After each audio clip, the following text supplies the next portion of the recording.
We're going to be talking about this Wednesday early slate. Then we'll touch about the morning slate. After that, we're going to do a little golf. And so we got it's a 4-gamer for those of you guys who are playing on DraftKings. Do not play the guys in the red; they do not count. That's important because that would is not a whole lot to deal with, and you don't want to be playing players from the what's it called game, the Baltimore St. Louis game that is actually not on the slate. So. And as long as listen, and I think you should always double check. But SaberSim usually picks this stuff up, but every once in a while they mess it up. So it's always a good idea to just double check to make sure that you're getting the right games in your lineups and whatever. So, so for the for the early slates, just a couple of just kind of overall things about playing early slates. About small slates. Remember that the lower the amount of games you are, the less important it is to have stacks. You know what I mean? So I mean, you take it all the way to the extreme. If you have like 12 games or 15 games, it becomes just more likely that one of them kind of like goes off. So you probably want to have that. And then you go all the way down to say showdown, right? I mean, like you only need to have guys from one team pretty much, but you don't need to have any stacks at all, really. And when you have 2 games, you could play pitchers from the other team all day long. When it gets to 4, that's where it messes with my brain a little bit because I don't want to play pitchers against hitters, but I think that you could. It's like right at kind of like the precipice, of where you want to do it. And likewise with stacks, me, I'm like a little more of a stickler for it. So if I get to, I'm not going to like intentionally like cut stacks off or whatever, but I fear that in a 4-game slate, SaberSim and some of the optimizers will force more stacks on you than maybe you need. They might end up giving you these 5-man stacks, leaving 2,000 on the table or whatever it is that you just don't need. So you just be careful with the 4-game slates because 2-game slates are just a war. You really can't go wrong there. Just do whatever you want. And 8 games, I know what I'm doing. The 4-game slates are very tricky, and I think that like people like you that like to kind of be suspicious about stacks and to like kind of screw around. I think you have kind of an edge in these 4-game slates because of that. So. Historically, it's been true. Hopefully it's true today. That's all I can say. I'm still trying to build my one lineup, and I am pretty much ignoring the stacking angle. It's really hard to get off the chalk unless you do so, and that's okay. I mean, there's other ways. I don't mind. I'm going to end up with probably like a 3-3-1-1 or something like that because just naturally that's what I like. So, so what do you like? What do you like as far as pitching goes? Well, I like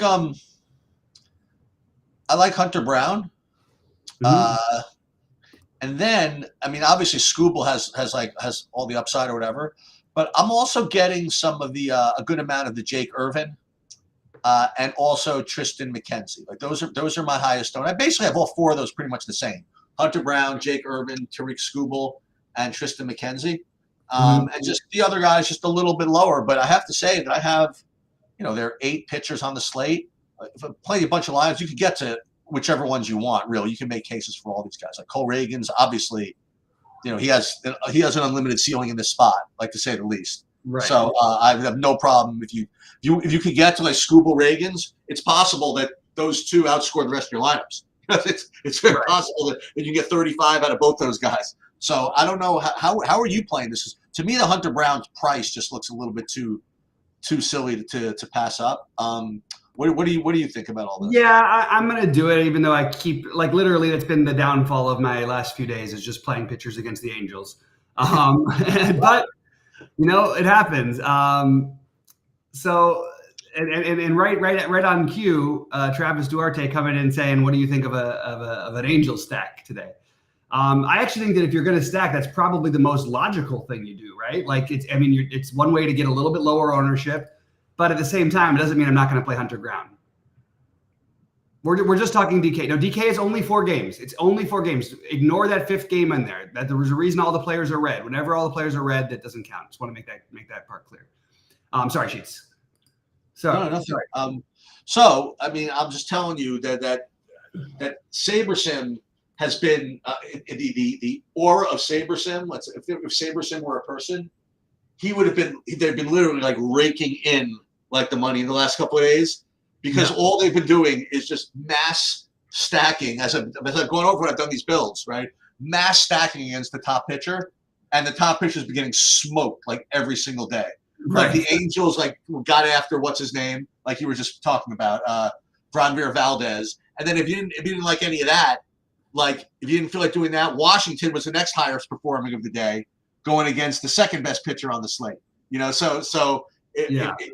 as I mentioned, you know, if you have a little faith sometimes, like yesterday, if I just ran what I built, I would have had 90. The other day when against Valdez, I would have had 92% Angels. You know, but I didn't have it in me. So I screwed around, whatever it is. So I don't know what to tell you, but I will point out what I've built right now, and I'd be getting, if I just went with exactly the Saber Sim going to the Sims, whatever process, I'd be getting 94% of the aforementioned Tigers against Reagans, and then the aforementioned 57% Royals against Skubal. So that's do what you want. But that's what you get when you try to get contrarian. You can get full contrarian. I happen myself to like the Hunter Brown anyway, so I don't know exactly what I'm going to do at the end of the day with this early stuff. Yeah, so I'm actually I think that actually the Skubal thing makes a totally reasonable amount to go against him, but. I'm not getting the full stack things. I'm like 3 Mets, 3 Twins, money left on the table, Reagans and Brown. If I'm not playing Reagans and Brown, I would play Skubal next and Richardson. And look, I like some of these hitting spots. If this was a big slate where you're not going to be getting 30% owned, I'd be talking about the Twins more, the Nationals more. Even the Mets are in a good spot here, and I'm a little lower on Cleveland as a full stack just because Quintana, we just know his normal thing. He'll give up little bits here and there, but he doesn't generally give up home runs and power. Of course, Cleveland's going to be popular, so that's a reason why I wanted to get away from it. And I like the idea if you're not going to be in lineups where you're not using Skubal to try and take at least one KC bat. Pretty sure Salvador Perez has crushed. I mean, there's only been 20 at bats. He had 20 at bats, 8 hits, 6 extra base hits, 3 home runs against Skubal. So at least a little bit of things there. So I like the idea if you're not going to be playing the top pitchers to take some bats against them. And if you wanted to get weird and spend down for Quintana, you don't have much upside, but I think Quintana and Brown are your spend downs, Reagans and Skubal are your spend ups. Simeon's Woods Richardson I didn't get to, but he would be the next one on the list for me. And I just didn't get to McKenzie today. That's just where I'm at. There is a potential for a delay in both those games for what it's worth. The Washington game, and the Cleveland game, and what was the other game that I was looking at? Maybe I got it mixed up with a different game. Yeah, the Cleveland game is the one with the worry about the delay. Yeah, I see that. Maybe that's why I shifted away from McKenzie a little bit. Let me see. What is the weather like over there? Let's see. Yeah, I mean, it's definitely possible. Yeah. What was the other thing I was going to mention? I just forgot. Yeah. So again, it's your typical 4-game slate where you probably want to get a little bit off the board, and you run the risk of going 0 for 40 in your lineups if you play 40 lineups. It's definitely possible. So to the point I was making earlier about playing hitters against pitchers. If you play Skubal, I mean, I'll say this: you don't want to spend too much, but Bobby Witt's a really good baseball player. He could put up a whole bunch of freaking fantasy points, and maybe it's enough. You could maybe. I know you don't want to spend too much, like against your pitcher. Yeah, I think if you use hitters against your own pitcher, you should never be spending a lot. Yeah, I just see unless 3 games or less. Results. Witt's awesome. Fantasy points. I mean, like just crazy. Yeah, no, Witt is absolutely awesome. I mean, it's like you look up and the guy has no home runs and somehow he's got like 35 fantasy points. Like 3 stolen bases. Oh, that's how. And then yesterday he had 2 home runs and he had like 2 home runs. Right. That's just something like. No, I mean, what a monster that guy's turned out to be. Yep. It's pretty impressive. Anyway, but it's nice to have like a little warm up teaser slate or whatever. But it's kind of a tough slate to just like make a lot of sense of. I do think I like the Mets. I like that angle with the Mets. I actually just didn't play the Houston guys, and it's really because I thought they were. Is it really possible that this is the real ownership? I actually thought they'd be like. I thought they'd be more popular a little bit than the other teams, but I guess that's not the case. Maybe I should reconsider. I don't really want to. I prefer not stacking against Anderson and Quintana, and if I'm going to go stack, I think I want to do it with. I mean, I guess Minnesota, Washington, and New York. Not that that's super different or anything. Just not a whole lot of ways to get super different today. You know, by the way, I reached out. We talked about stuff, but you feel free to text scans. I asked him if he could talk to you about the stuff that's going on. He said, sure, no problem. So. Oh yeah. I'll have him talk to Goldie because every time it comes up, I don't know what to do except for just hear it, because I have no idea about the technical stuff. But I'm going to have him talk with. Maybe I'll have him talk with me and Goldie. He said what should be the problem. So that's what he said. Anyway, the other thing for those of you who haven't heard this yet, since probably Bobby Witt. We'll get to the main slate in a minute. For those that haven't heard my Bobby Witt story, so. I used to collect baseball cards like a lot of people did, right? But I kind of got back into it some years ago, and there was the way that people did it back when I got back into it was they bought a lot of volume of like one player. Like you were able to buy like just a carload of like one guy. So I bought 1,500 Bobby Witt rookie cards. Okay, wait, 1,500 Bobby Witt rookie cards, and it cost me like 6 cents for each one. Okay. Now you might think that's oh my god, how sheets are like the best. Like how many millions are your rookie cards worth? Well, I left one part out that it was 1,500 of Bobby Witt Senior's rookie cards. It was this was back in 1987 when Bobby Witt Senior was coming into the league, and I was listening to some radio show where Tom Seaver was the guest and basically touting Bobby Witt Sr. as the next big thing because of the gap between his fastball and his slider or something. So sitting in my closet are basically 1,500 worthless Bobby Witt Sr. Yeah, it was close. It was one generation away from being a hero, But nowadays it couldn't even work. Like if there's a guy that even is remotely like a prospect, they'll like bid him up like nobody's business. Like All right. All right, so do you want to talk about the main slate? Yeah, let's talk about the main slate. Let me get this. I'll pull up my screen, actually, for that one. And do you need to do anything with your lineups or anything? Or I'm just build one lineup, so I'm good. Okay. I am doing one thing, trying to tell the State Kings guys something because I can't, for some reason, my FanDuel won't show my history right now. So I can't show that. No, no. FanDuel's screwed up right now. Yeah. FanDuel's screwed up right now. Okay, let me because I actually have a question for you. One of my who is questions for the oh no, my biggest fear in the morning. Yeah, I know. So no, I'm share the screen first, and then we will yeah, we'll go through sheets, and then we'll get going. Okay, let me pull up my sheets here. One sec. It's the stacks, and then the players, which are over here. Okay, so you want to get started? Yep. Why don't you jump off on this one? Sorry, just trying to. All right. So first of all, I'm not going to be around tonight. I'm going to the Yankee game. Yep. And we'll get to that in a little bit. But also, just keep in mind that it is a 6:40 start Eastern time. Yep. So I don't know. You're going to probably go 6 o'clock the same anyway. I think I'm going to go 6 o'clock the same anyway. We had Brandon jump in last night with me for basketball. So we sort of combined the two of them. It's nice. People are it's the dog days of summer, man. It's less people than we were used to seeing in the whatever, the live before locks and all that. So yeah, maybe if I do something earlier, I'll certainly let the whole Discord know. But I'm planning. I will say this, that the NASCAR scene is huge in our Discord.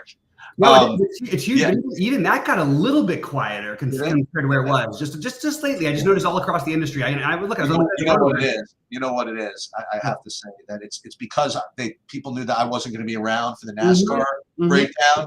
That's why it got because everybody wants Sheets' breakdown of that's right of Carson Hocevar's track history. That's definitely what everybody's paying for. It's so dead for DFS for me right now that I actually know who that is. Oh, that's pretty cool. So you have Carson Hocevar, Carson Young, whatever it is. It's that's who we're playing nowadays. Exactly. But okay. San Diego, Cincinnati. Well, Michael King is pitching, so I have to look into whether I want to stack against him, right? That's the thing now. Yeah, but I'm actually not getting to any of the pitchers here right now. I have a whole bunch of pitchers just rated up ahead of them. That's the best I can describe it. And really none of the pitchers really rate too high. Now, with respect to the hitting, though, it looks as though I have San Diego tied with one other team for being actually top value here. So yeah, we have to talk about that a little bit. And that's right now. Well, obviously I'll look later, but I have San Diego rated kind of tied for first, honestly, overall with respect to value. So that's something to consider. And I actually have Cincinnati rated fourth. We're tied fourth, fifth, sixth, or something like that. So I guess it's kind of like a statement of the park, something like that. But I have both sets of bats to be very playable in this game. Yeah, so I'll throw a couple things out here. One, I'm 100% with the Padres. I think the Padres are the stack I want. That's where I'm at. That not only I throw it on top of it, Sheets Nick Martinez used to pitch for the Padres. I'm all in. You know me. I love those. There it is. Okay. So I'm in on the Padres. But the thing is, I do want to point out what bothers me. And again, it was partly what's happening with the Dodgers lately. You see the many pitching changes and this weird stuff in certain games. But this was the game that Nick Martinez was supposed to start against the Dodgers, where they brought in like 50 pitchers, but he only pitched like I think a third of an inning or something. Like I don't even actually. Let me see what he actually ended up pitching in that game. He ended up. Oh no, he came in. He was the fourth one who came in, so he pitched the long ways and he pitched great. And whatever they did, that game it certainly worked. Anyway, I just keep an eye out and make sure there's not an opener or something like that. All that, et cetera, et cetera. I do love the Padres today. I actually think that maybe I'm too biased. Okay. I watched Michael King pitch twice in my life, and he looked like the best pitcher in the world both times. One was against the Dodgers, one was against Milwaukee. And I'm the one Milwaukee when I was just sort of tuning in and out. But this guy's got a ceiling and no one's going to play him. And if you're not going to play him, I certainly don't mind Cincinnati. But I think we should be considering a little bit of King as just to get different play. If you wanted to go that route at pitcher, I probably don't end up pulling the trigger, but I certainly wouldn't cross him out of mass multi-entry stuff. And we helped one person so far. At least we got Peb. I don't know how to. I guess Peb Cake in the chat saying that he didn't know that game wasn't on the list, so he had to go change his things. Thank goodness we already helped at least one person today. We did something. All right, Milwaukee, Miami.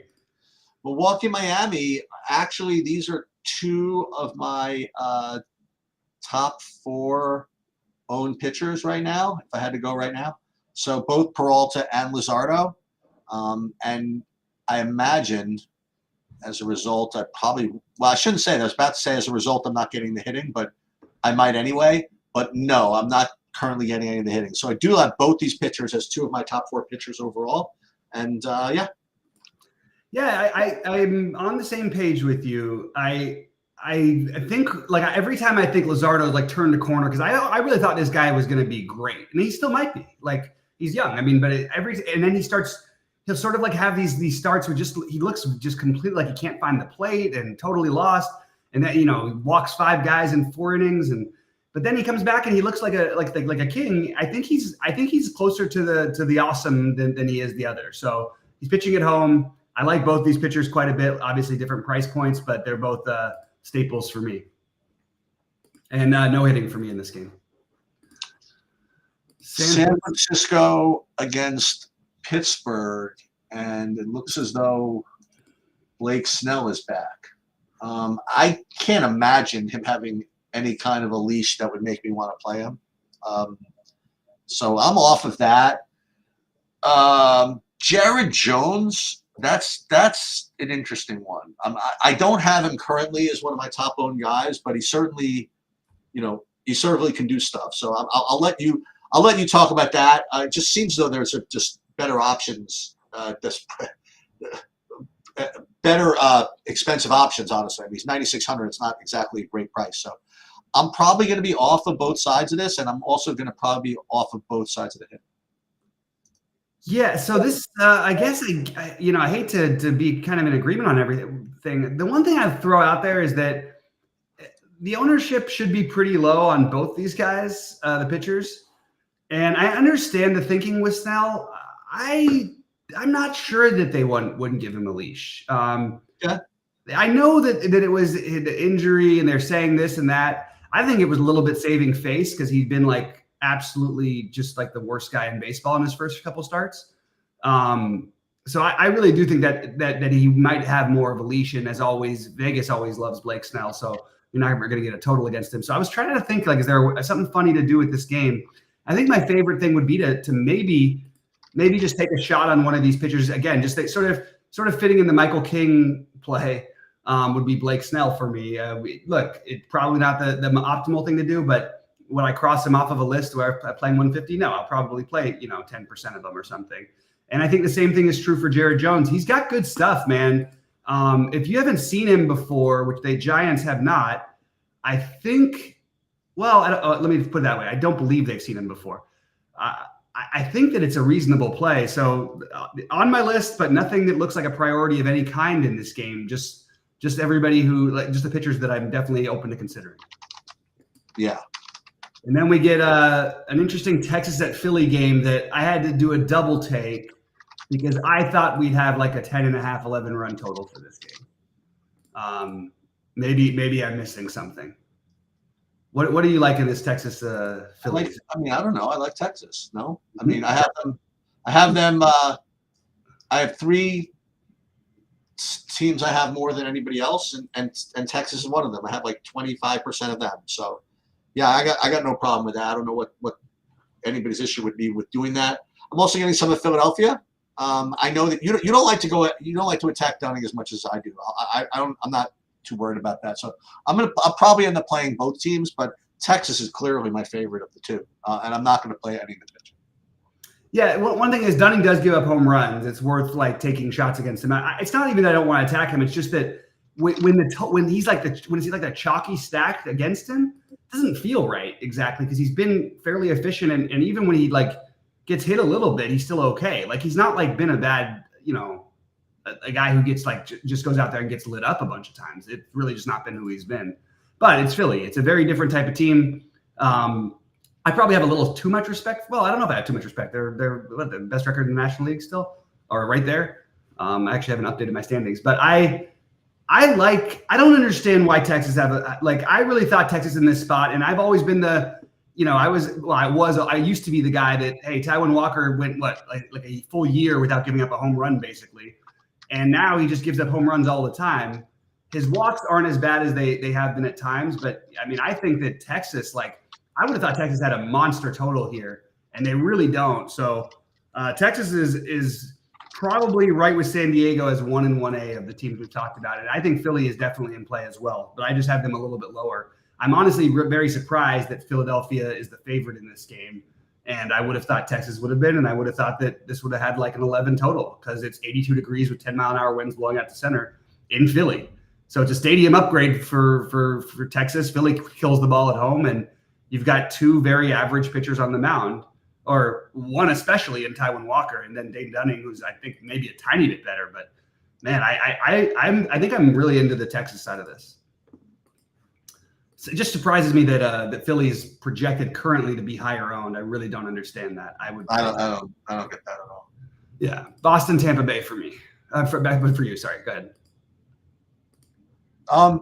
Yeah. So I'm getting a little bit of the right now of the Pepio, like 15% of that. But again, I'm not too worried about the leash here. I mean, it's a calf injury. I'm sure he'll be fine. So I don't mind that. I'm not getting Bello. Maybe you could talk me into some of that, though. I don't know, but I'm not getting any right now. I had the same thought. Yeah, and as far as hitting, I'm not really seeing much of anything. Maybe like 5% Boston, but that's pretty much it. Yeah, I'm not really sure what about I guess that it's alarming that he had a 5-inning start with 1 strikeout. I mean, I don't really know. I guess maybe the reason is there's other guys, but there really aren't that many other guys. So I have both these guys in the same tier with Luzardo, actually. I think that Bello is a really good like pivot off of, you know, some of the chalk. And I'm just going to take a quick look at it, what his K prop is today, because I used to do this a lot to much better success than I've had recently. So he's only got a 4.5 today. Pepio's a 5.5. I think I'd prefer Pepio too. But when you tell me that he's going to be, you know, 6 times the ownership of Bello, maybe we should be just playing the Bello a little bit. So I have Bello and Pepio and Luzardo all in sort of similar categories. Luzardo seems like the more obvious one, but man, I think these other guys are not that far behind. And if you tell me Bello is going to be that low owned, I might just take a gamble. Do you have any interest in any of the hitting here? I did not game it.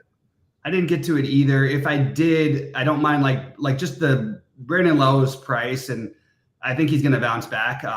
Actually, both Lowe's for Tampa Bay would be the guys that I would look at and maybe get like a mini stack, but that would be the most I would do probably. All right, now we have your Yankees. Boy, the Yankees coming in like 6th. I mean, just we're announcing it 6th because usually it's the first game of the night if they're playing at Yankee Stadium, and now we've got the 6:40 games. It is wild with the 6:40. I'm curious to see how DraftKings handles it. Last night they could have made it a 14-gamer, but they kept it 6 and then 8. So I'm just curious to see what they keep doing with that. All right, Seattle and your Nick and your Yankees, which means when Sheets goes, it always means Nestor Cortez is pitching. No, actually, Carlos Rodon's the guy who's always pitching. Oh, Rodon. That's right. I felt like Rodon is always pitching. I missed by 1, I think. Oh, yeah. So no Rodon for you tonight. And but another lefty who's probably playable.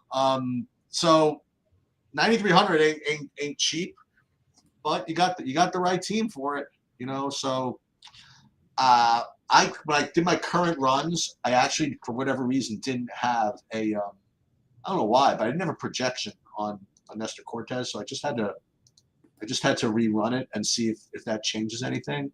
I have to imagine I would get some of it. I just haven't really seen it yet. Bryce Miller, I'm not sure this is exactly the spot, but he could certainly get it going. You know, let's put it that way. But I don't know. I just like to think that there are better options than trying to go after the Yankees. 100 degrees out here right now. I mean, I'd say 100, but it's really hot out there. I don't know if it's going to stay hot all day long. But it's going to be 80 most of the day, and then maybe it gets a little cooler later. But it's a tough spot for. I think it's a tough spot for pitchers in general. But just because Seattle has all that strikeout upside, I'll consider Cortez a little bit. Yeah. Well, I'll point out that against lefties, Seattle is like a below average strikeout team this season. Okay. Okay, not below average. They're pretty much league average. It's always hard because I'm trying to measure it with how many at bats they've had, not how many games or whatever, not how many played up here. I want to know the actual number of strikeout, percentages. So I agree that Bryce Miller is an interesting idea. I guess that he goes into that other category. The only difference is this is a much scarier team to face, but he's also a much better pitcher than the other guys we're talking about. He's a better pitcher than Luzardo, Pepio, and Bello, in my opinion, although I like Pepio too. But I think Bryce Miller is on his way to being a really great pitcher. Cortez definitely has to be – I still think he's got to be considered at least. It's so strange. He's the guy I tend to have the hardest time with. But I think that this is it's just good enough to where I guess that he belongs, and that's, that category. I guess I don't like the price. Maybe that's what I'm shying away from. I just feel like 9.3 versus all these guys in the 7 to 80, whatever 100 range, I think are just as decent as he is. But I'm keeping him on the list for now. There's a lot of guys to consider today. And if you're playing 150, I would have some exposure to Seattle. I don't think Cortez is unhittable. I like some of the prices on these Seattle guys. You have to just gulp and hope for long-term results versus short-term, because that's what you're going to hear with Seattle all the time, because their short-term results are terrible. But guys like Haniger, Julio Rodriguez, who used to be able to hit lefties. It's amazing that DraftKings hasn't brought Julio Rodriguez's price down. The guy's ISO right now is 0.6. It's horror. It's beyond that. So that's all I was throwing out, is just that I don't mind a little bit of Seattle if you're mass multi-entering. But other than that, it's just probably just going to be Cortez. Although I might get weird and just throw Bryce Miller into a lineup or two. Not sure yet.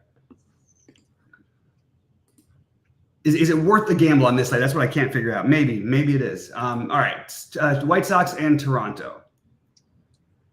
Yeah, I mean, so I imagine that Chris Bassett's gonna. I mean, he's not my highest own, but he's pretty freaking close. Let's put it that way. I imagine he's also gonna be really popular. I mean, they're against the White Sox, and he's only 7,200. I mean, I don't know what else to say. So I do like that. And interestingly, Toronto rates really, really well for me. But then when I ran stuff, I didn't get all that much of them. So I have to kind of reconcile that in my head a little bit. But so far for now, it's Bassett, and more Bassett. Yeah, I agree that I think Bassett is I'm just in on it. I don't really have. He's 7,200. If he was 9,200, I'd probably be playing him. And I think we named a lot of names that I like speculating on. He's the number one guy for me, price and everything considered. I think he has an extremely high ceiling, and definitely there's always a floor with him. But if he can keep his control back to where it used to be, maybe walk a guy or two instead of 3 or 4. I think that he has a chance at going really deep into this game also. And I'm high on Bassett. Toronto, man, they are literally, their offense is just pathetic, to be honest. I don't know what's up. I don't know why they're not better, and I can't figure it out. I do have them on my list. I have them a little below Texas and San Diego, but man, I don't know what to do with these guys. It feels very tempting to play them here, and they've just well, I haven't played them actually. They've been letting a lot of people down. So I don't think I'm going to end up doing Toronto because there's so many good stacks in this slate, but I may change that by 6 Eastern, so I'll let you guys know then. All righty. Atlanta and Chicago. What's the weather there? I knew you were going to ask me. So it is only 11 miles an hour wind blowing out to right center, 72 degrees. But that's still a lot. I mean, that's still 11. It's only because yesterday was 25 blowing out. And, of course, nobody got there. So this is an interesting discussion of what you'd want to do in this game because these pitchers are both good. And I feel like people are going to hedge and just do none of any of it. That's what it seems like is going to happen. Yeah, I'm going to probably play the hitting here. Yeah, I'm just going to do it. I'm getting to them anyway. You get the wind, and you're going to get lower ownership than normal because, like you said, both these pitchers are good. And that's just the way it's going to be. I mean, you can't have everything, right? I mean, you can't be against the worst pitcher and can't be against Patrick Corbin with the wind blowing out and nobody playing him. You know what I mean? You got to give up something. So I'll take a shot. I do have the Cubs in Atlanta as two of my higher owned stacks actually. Yeah. I'm trying to figure out what to do here because I'm definitely not stacking against Max Fried. I understand it. Hey, it definitely worked out the last game, but you see what it takes. You have 9 hits in 4 innings. He doesn't, although this year he started walking guys a little bit more. Maybe I'm wrong. Maybe I should take a little bit. The revenge full game stack that everybody wanted yesterday that no one got. I mean, it was okay, but it just didn't pay off in the way that people hoped. I think I would lean Atlanta here just because Steele is still kind of coming back and they're being delicate with him. And he's looked kind of shaky, to be honest with you. So I guess Atlanta would be my preferred side here, but I certainly don't mind if you took some bats from the Cubs. I just have a hard time getting to a 5-man stack against Fried. And it's one of those things where I'm going to be wrong a few times a year, but I'd rather just live with it and just say, okay, well, that's something I don't do. Eliminate the stacking against Fried thing. But he hasn't, he's been walking guys, so maybe it's not the same Fried. Long story short, I guess I'm just playing Atlanta is the name of the game here. Yeah, so this was going to be my who is, and it was going to be Mitch Spence. Yep. I think the biggest joke right now that I'm seeing is my own ownership projections of being 10% for him. I can't imagine him not being jammed. That's my opinion. That's what I'm getting. He's 4K 4K righty against the Rockies. I don't know what else to do. Sounds good to me. Then I can go play whatever the hell I want. So that's what I like. I'm getting like 60% of him right now. And I'm not doing it right this second, but I certainly got a hankering to play, our 1 cent future hero, Austin Gomber. I wish he didn't have that line score in his last game. Right? He's going to notice. But I don't think I'm just going to play him anyway. I mean, why not play him? I don't know. I kind of like it. So I like both of the pitchers from this awful game. Yeah. I can't do the Gomber thing myself. I certainly understand the Mitch Spence thing, but we went through a list of a bunch of affordable pitchers, and we have some affordable stacks. I don't know that people. I'm curious to see where the ownership ends up on him. I guess he'll be reserved for where I play certain very specific groups of teams, which we'll get into in a second after we close out the last one. But I really don't think there's that much upside because he hasn't thrown more than 75 pitches yet. I would be overweight if I thought it was 10%. I would say okay, I'd like to have 20% of him or something. But I don't feel like I need to make him a core guy for me on this particular slate just because of the other things you've got out there. Like I think Bassett has like a 30+ ceiling. We know Peralta has a ceiling. Luzardo, Pepio, Bello, Miller, Cortez, all of these guys have enough of a ceiling where maybe, but then again, would it shock you if all of those guys put up like 20 or less? It certainly wouldn't be so I'm up in the air with what I'm going to do. I guess that's the easiest way to put it. At the same time, now what's going to happen though, because people are sort of thinking, they sort of think, okay, well, there's pitchers in this game, or we'll take the pitching or the hitting. I am not particularly a guy who plays Colorado outside of Colorado, but I think if there was a time to take a shot, this might be it. There's other good stacks on the slate that I really like, so maybe you just don't need to. But I don't know. But you got Mitch Spence going up against you and no ownership. I'll take a shot there, but it's just hard to weigh them ahead of San Diego, Texas, Atlanta, Philadelphia, Toronto. And at the same time, Austin Gomber is the weirdest pitcher who somehow seems to be better at Coors Field historically than he is on the road. And the A's aren't, though, quite as cheap as they used to be. So this whole game feels like I don't know what I'm going to do, which usually means I end up staying away. But I feel very flip-floppy on what I would want to do in that Colorado-Oakland situation. All right. Arizona. If you didn't like any of that, here's the real stuff. I mean, I promise you that the slate's not over until the end of this last game. So you have Glass now, who has a 40-point ceiling. You know what I mean? Like it's just been dealing the whole season, except for the last game. Except for the game where I was at, unfortunately. Something like that, yeah. But he's over 30. He was pretty amazing. He gave up like 4 runs right away, and then he just like lit he struck out like the side twice, I think. I mean, he was really good after that. Listen, once he got his first couple of starts out of there, I mean, he's like over 30 every game that he's not getting 0. You know what I mean? Like going into the last game, he was clearly the best pitcher in baseball. Yeah, I mean, he has a 0 against Washington. He basically had a 0 against Cincinnati, which was a 15. Everything else is over 30. So he's probably going to get over 30, and that's probably what you're going to want. Which to your point, you really want to fight City Hall with like the 13 points from Hunter Pence? Maybe you're right. Not Hunter Pence. You could fight him with Glass now, though. Right. Well, that's what people are going to do, I think. Yeah. And yeah, as usual, you're gonna, if you run SaberSim, you're going to get Arizona stacks. You just are. That's just the way it's going to be. And listen, he's got 15 starts, 2 of them you're really happy that you stacked against them, and no one's going to play these guys. So, in MME, I have no problem with you having some. The Dodgers, you were asking about, why one of the other reasons you should play Pence is then you could just jam all these Dodger guys in if you felt like it.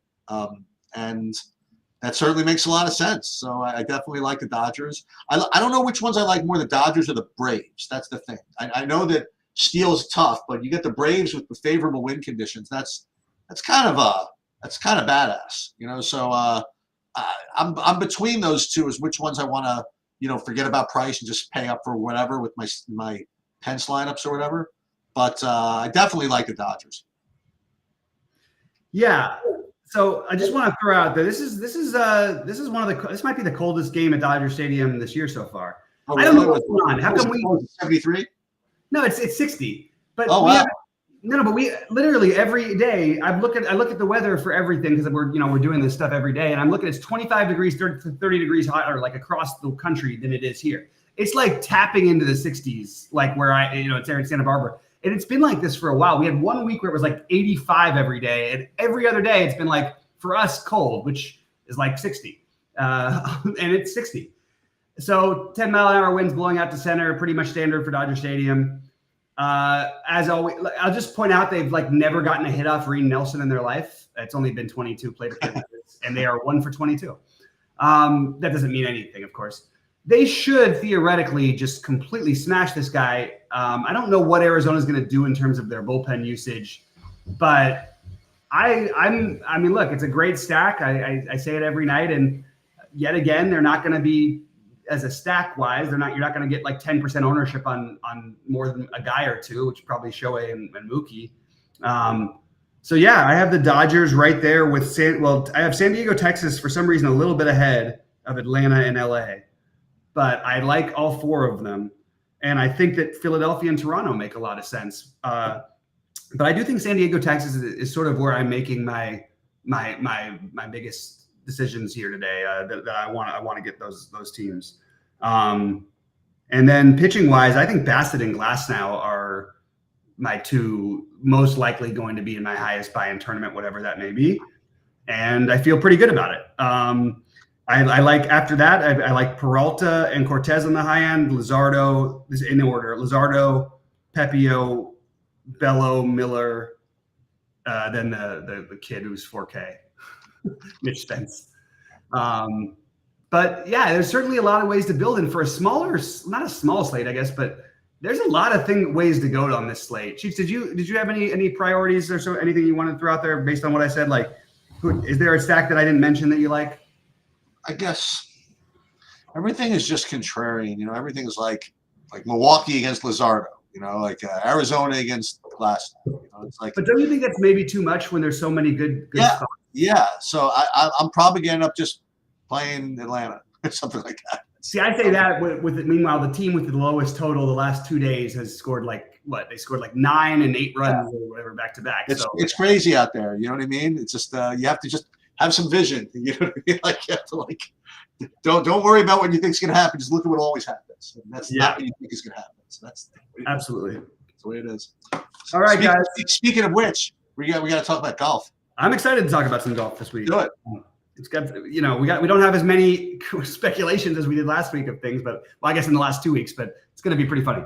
All right. Good luck to everybody. We'll see you. I'll see you live at 6 Eastern, and Sheets hopefully will be having fun at the Yankee game, which, I've got to make a note. I have to do something with the Yankee game. Yeah, we have to do something. Probably, you know what you're probably supposed to do? You're probably supposed to stack Seattle. Maybe that's what it is. That could be it. But you've won. I think they've won like every game that you've gone to recently, right? Yeah. Yeah. Oh, yeah. Well, they've been winning every game anyway.